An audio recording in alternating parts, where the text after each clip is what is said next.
If Mike Vrabel leaves today, he's going to go to New England, and some people think he's never going to leave.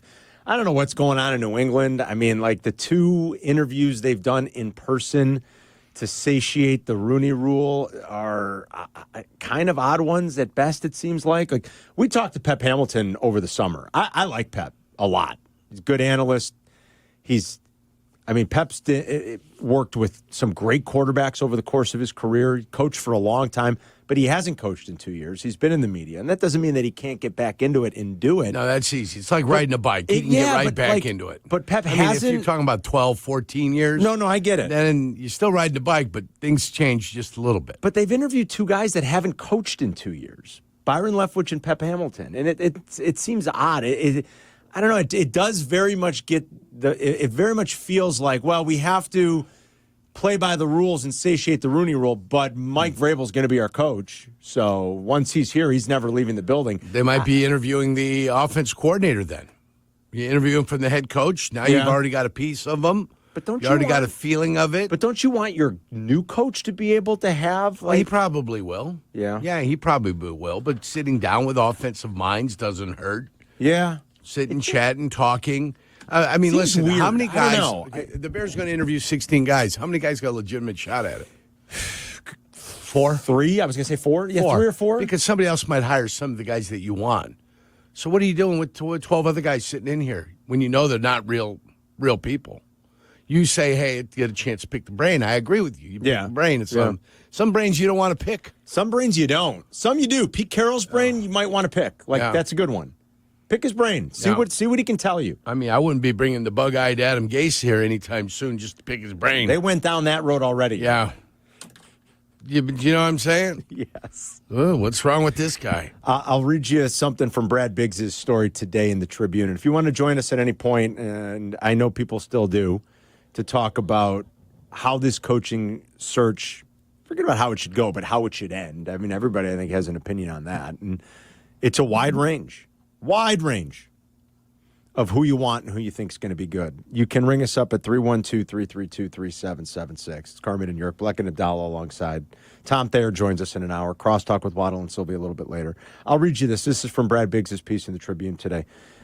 He poses the question, if the Bears don't wind up hiring Ben Johnson or Mike Vrabel, who's the guy? And he writes, it's an interesting question that was posed by one source in the league I chatted with. He didn't lean in any particular way, neither did I.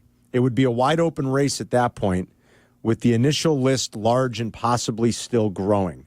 I threw out the name of Minnesota Vikings defensive coordinator Brian Flores, who was on the Bears list and was a teammate of Ryan Poles for one season at Boston College. I don't think they can go defense if it's not Vrabel, the league source said. The New England Patriots could be moving fast on Vrabel. The team reported Tuesday completed interviews with Byron Leftwich and former Bears quarterback coach Pep Hamilton just 2 days after firing Gerard Mayo. Provided those were in-person interviews, the Patriots could be clear to hire Vrabel or anyone else as soon as they want. The Rooney Rule only mandates teams interview at least 2 external minority candidates in person. Vrabel reportedly interviews with the Patriots tomorrow. I wouldn't be surprised in the least if it wound up being Arthur Smith, the source said, of the Steelers' OC and former Atlanta Falcons coach. He's been a head coach. This is a quote from, I'll get back to the quotes here. This is a quote from the source, Yerk.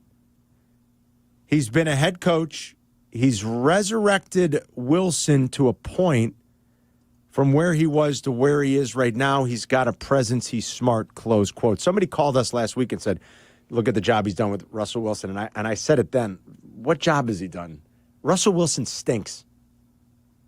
I don't know what job people think Arthur, and I'm not even blaming Arthur Smith, but what job has he done with Russell Wilson? I'm confused. There's guys that have done jobs with guys, but with quarterbacks in this league, but nobody would be telling you Arthur Smith and what he's done for Russell Wilson is anywhere near the top. No. Yeah. So I don't get that and how people around the league still look at it and then say things like that. Biggsy goes on to write, the point is Johnson and Vrabel appear to be the chalk picks right now. After that, it's wide open. And he goes on just to highlight something about Joe Brady, what he's done in Buffalo with Josh Allen, and then a little bit about Mike Kafka, who's a local guy who's got ties to Ryan Poles because of his time in Kansas City. But the point is, it does kind of feel like it's wide open if it's not going to be one of those two guys. And how confident are we as Bears fans if one of those two guys is atop your list? And I think one of those two is atop most Bears fans' list. Like, where do they go from there if they can't get one of those guys? We'll see. And Vrabel today and Johnson some point either tomorrow, Friday, or Saturday. 312-332-3776. Speaking of the Steelers and Mike Tomlin, even though this is a lot of pie in the sky stuff, Mike Tomlin's not getting traded from the Steelers. And even if the Steelers, regardless of what the Steelers fans feel like with their head coach, they are not an organization that has ever really overreacted. They've been one of the most steady, calming organizations out there. How many times have we documented? Like in our lifetimes, I mean, they've had 3 coaches. Chuck Noll, Bill Cowher, Mike Tomlin. That's it. And they have had a lot of success. And now a Steelers fan might say, yeah, a lot of success. 10-7 might be good for you, Bears fans. It's not good enough for us. And I get all that. How many Super Bowls? 6. Thank you. And they've been to 8? Is that right, guys? I think they've won 6 and been to 8, if I have the count right. It's a lot. It's pretty good. It's pretty good. It's pretty good. Again, Steelers fans might say, you guys don't get it. You might kill for 11-6. That's not good enough for us in Pittsburgh. And so I understand all that, the fickle nature of fans and being a fan and all that, but the Steelers don't really overreact. They're not going to fire or trade Mike Tomlin, I wouldn't think. This is Greeny and Dominique Foxworthy this morning on Get Up talking about the Bears and Mike Tomlin. Take a listen. For Mike Tomlin, picking a new situation somewhere where the offensive side of the ball is a little more stable at quarterback and figure it out might be great for Mike Tomlin. But I think we assume, because there are examples where it's worked out, we assume that it will for him and it will for the Steelers. I think if we actually think about it, the overwhelming likelihood is that they both end up in worse situations. Yeah. So Mike Tomlin is a good coach, and the structure and the culture of their organization fits him. And moving him somewhere else doesn't mean it's automatically going to work again. Like, culture is something that takes time to change, and they haven't figured out there. So, I mean, I'm a little bit more risk averse generally. It's like, if a quarterback shows me a little something, extend him. If a coach is proven, extend him. And that's how I feel about Mike Tomlin. I'm going to say this right now. There is no team in the NFL that needs a culture built more than the Chicago Bears. The Chicago Bears should offer anything it takes to see if the Steelers would be willing to trade them Mike Tomlin and then just hand the franchise to him and get all these other people, all 3 of them who were talking yesterday. And that's like that's the reactionary fan stuff that you can't get into. I mean, Greeny should talk about his own team. If any team that needs a what did he say there about no team in the NFL needs a culture reset more than the Bears? The Bears culture stinks. I get it. Come on, Greeny. I mean, look at the team that you're constantly talking about and complaining about and crying about. I mean, give me a break. The Jets are as big, if not a bigger, worse dumpster fire than anybody else in the league. They gave everything to Aaron Rodgers, every one of his whims, every one of his demands. He's going to be gone. They've lost draft picks because of it. They fired the GM. They fired the coach. They're interviewing Rex Ryan. I mean, give me a break. Well, they did have success with Rex Ryan, 2 straight AFC Championship games. With Mark Sanchez as their quarterback. They did. But, I mean, come on. Like, and as bad as the Bears are, please. Free pedicures for everyone. Free pedicures once Rex Ryan gets there. That's right. So I would worry about the Jets and maybe go tell the Jets to trade for Mike Tomlin. The idea of trading draft picks for Mike Tomlin is ludicrous, as if these draft picks don't matter and mean things. Means something to teams, excuse me. We did this exercise when we were talking about the potential of Shanahan being available. Even that makes me uneasy. But how many coaches would you trade for right now? Andy Reid. You might convince me on Sean Payton because it looks like it's working out well for Denver. Sean McVay would be number 1 on my list. McVay, I would agree. I would agree with that. And maybe Shanny. Harbaugh. And maybe no, Harbaugh. I would not for Harbaugh. Which Harbaugh? Jim or John Harbaugh? Yes. Stop it. Both. Oh, stop it. That's what they're telling me. The Harbaugh brothers. You wouldn't want John Harbaugh here? No, I'm not trading draft picks for John Harbaugh. No. What about Jim Harbaugh? No chance. What about the dad? Dude, I'm like... What about Papa Harbaugh? Coached at Western Kentucky. I would trade for his dad. He was a That'd be pretty hilltopper awesome. one time. That'd be pretty great. Yeah. Dude, like McVay, yes. Andy Reid, yes. Probably Sean Payton. Maybe Shanny. Probably could convince me I love me some. Even those are like, I'm not trading draft picks for John Harbaugh or Jim Harbaugh or Mike Tomlin, who has lost 5 straight playoff games, probably on his way to a 6th. Right? Yeah. Are they winning this weekend against Baltimore? You don't know. I don't think they will. But he hasn't won a playoff game in 8 years. Maybe they kept something, in the back pocket. You think? Maybe they kept something in the back pocket.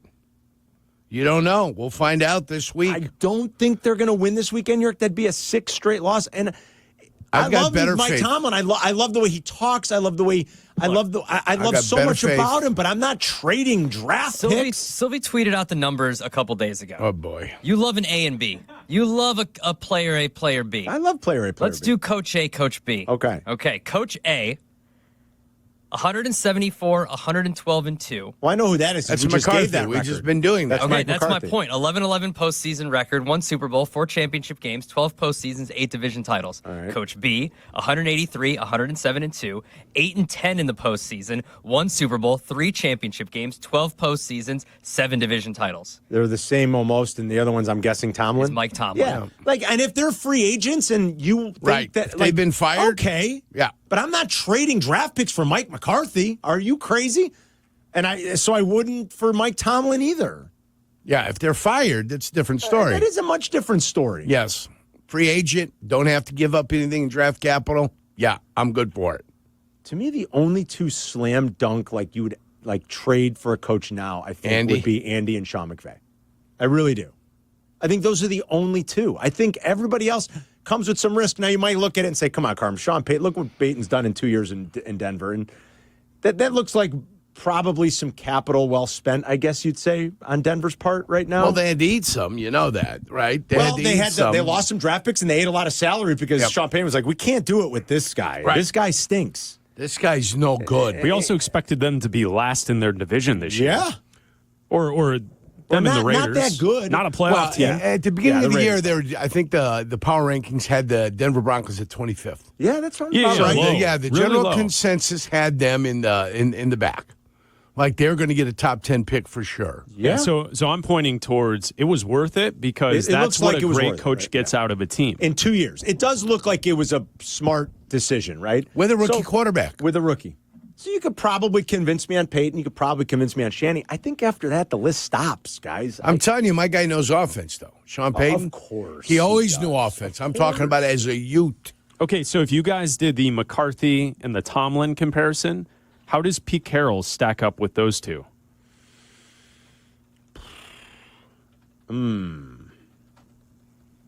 Because I get it. His age, he's an older gentleman. I understand that. No one's interested in that at this moment.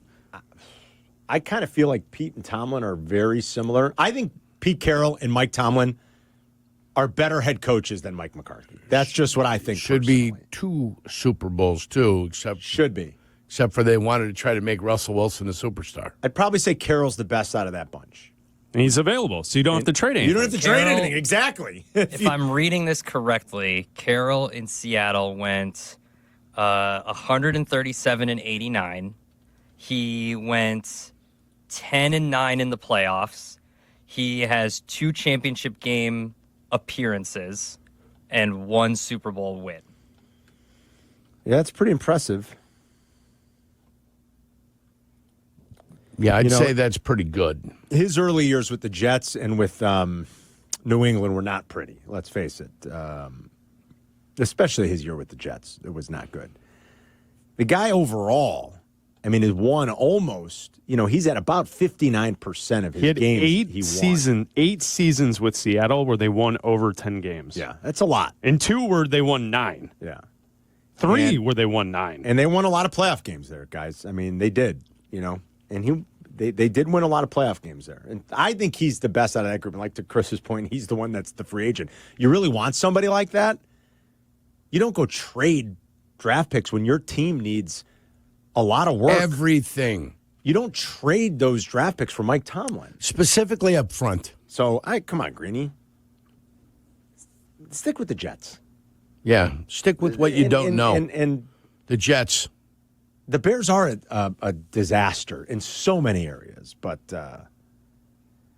that's not that would not be a smart use of your assets. No. It just wouldn't be. No. It's as simple as that. You've got enough coaching candidates out there. You can ID 3 or 4 of those, get one of those 3 and 4, and make something happen with your football team, period. Then the question is still, what the hell is your general manager going to do? I don't know, man. That's the problem. The problem